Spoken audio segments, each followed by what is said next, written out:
what I've got on the screen here is Contoso Bicycle Club. So what we've got is it's just an application that uses a lot of the Windows Live services. And if we click onto Bike Cam here, then you see an image starts in the top right corner, and that image is actually a video of a guy riding around London with a GPS in one hand and a video camera in the other hand. And what he's doing is he's actually recording the bike ride that he's gone through, and then he's also, at a later date, striped in all of the geocoding information. So on this website, to include this video, all we needed to do was invoke the JavaScript to embed the Silverlight application.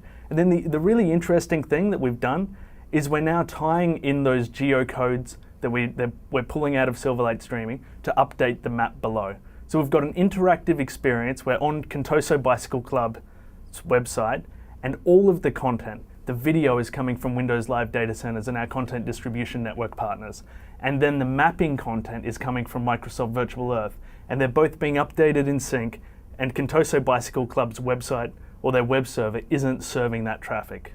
And just the last thing here, you'll see that the bike is heading towards a bridge, and we can see that the bike is heading towards the bridge here. The next thing I want to show you, it's actually one of my favorite websites, is the Halo 3 trailers. So Microsoft is launching Halo 3 on the MSN website, and there's a lot of content that is Silverlight only.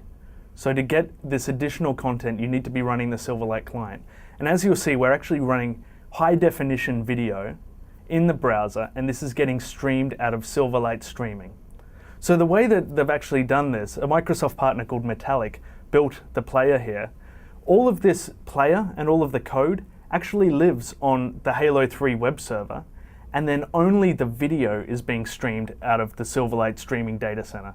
So they've chosen to have more power over the code, and then they get the trade-off of not needing to stream all of the video. So we can invoke video directly from the website. And one thing that you'll see is when I mouse over, I get the rich Silverlight video interaction, so I get the toolbar below. Then I can double click and I switch into full screen. So this is high definition video coming down at 2 megabits per second, straight into my browser, and it's not hitting halo3.msn.com, it's actually coming out of the Silverlight streaming service. So because all of the content lives in the cloud, because it lives up on the Silverlight streaming service, you can go and take the URL or the image or the video URL and then invoke that yourself. So you could embed that. Right now we haven't embedded DRM, so digital rights management, across the media, but we're looking at doing that in the future. It's one thing we're investigating.